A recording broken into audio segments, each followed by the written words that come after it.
Hello friends, this is चेतन।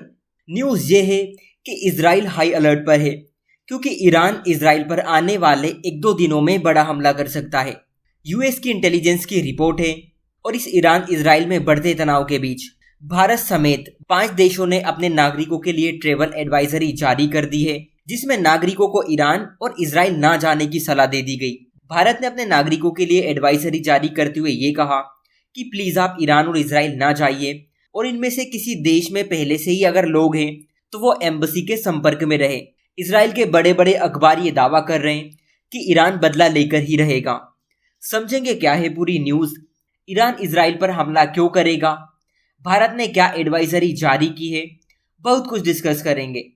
सबसे पहले आप मैप देखिए, ये है इजराइल और ये है ईरान। एक्चुअली हुआ ये कि कुछ दिन पहले इजराइल ने सीरिया की राजधानी दमिश्क में हमला किया था, जिसमें ईरान के कॉन्सुलेट के या यूं कहें कि वाणिज्यिक दूतावास के 7 अधिकारियों की मौत हो गई थी। उसके बाद से ईरान काफी सदमे में है और जवाबी कार्रवाई करने के लिए बिल्कुल तैयार बैठा है। किसी भी वक्त इजराइल पर बड़ा हमला हो सकता है और यूएस इंटेल की तरफ से ये कहा गया कि ये हमला एक दो दिनों में हो सकता है। इजराइल हाई अलर्ट पर है, जवाबी कार्रवाई हर देश करता है और सोचने वाली बात ये भी है कि ईरान इसमें पीछे क्यों रहेगा, क्योंकि आप सभी जानते हैं कि ईरान फिलिस्तीनियों का सपोर्ट करता है। ऐसे में इस बात के पूरे चांसेस हैं कि ईरान इजराइल पर हमला करने की सोच रहा होगा, क्योंकि जब ईरान की एम्बेसी पर हमला हुआ था तो ईरान ने इजराइल पर उंगली उठाते हुए ये कहा था कि ये हमला अंतर्राष्ट्रीय कानूनों का उल्लंघन है और ईरान ने कसम भी खाई थी कि इस हमले का वो जवाब देगा। ईरान के जो सुप्रीम लीडर है आयतुल्ला, उनसे ईरान के अधिकारियों ने अटैक का प्लान शेयर किया और वो इसका आकलन करने में लगे हुए हैं। हालांकि अधिकारियों ने ये कहा कि अभी डिसीजन नहीं लिया गया है। ईरान और इजराइल में जो जारी तनाव है उसके बीच अमेरिका के जो विदेश मंत्री है एंटनी ब्लिंकन, उन्होंने सऊदी अरब, चीन, तुर्की और कई यूरोपीय देशों के साथ बात की और सभी देशों से ईरान को हमला न करने के लिए मनाने को कहा।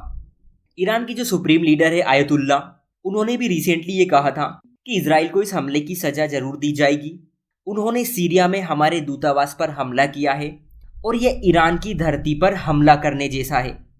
लेकिन सबसे बड़ी बात यह है कि अगर ईरान ने इजराइल पर हमला किया तो ये जंग पूरे मिडिल ईस्ट को चपेट में ले लेगी, जिसके नतीजे बहुत खतरनाक होने वाले हैं। हालांकि अभी तक दोनों देश डायरेक्टली नहीं टकराए हैं। ईरान हमेशा हमास और हिजबुल्लाह जैसे संगठनों का सहारा लेता है, वहीं इजराइल सीधे तौर पर ईरानी ठिकानों पर हमला करता है। लेकिन एक्सपर्ट का ये मानना है कि ईरान तनाव नहीं बढ़ाना चाहता और वो जल्दबाजी में एक्शन नहीं लेगा, लेकिन रिस्क बहुत ज़्यादा बनी हुई है। और इसी को देखते हुए हमारे विदेश मंत्रालय ने भी एडवाइजरी जारी करते हुए ये कहा कि सभी भारतीयों को अगली इन्फॉर्मेशन तक ईरान और इजराइल की यात्रा ना करने की सलाह दी जाती है।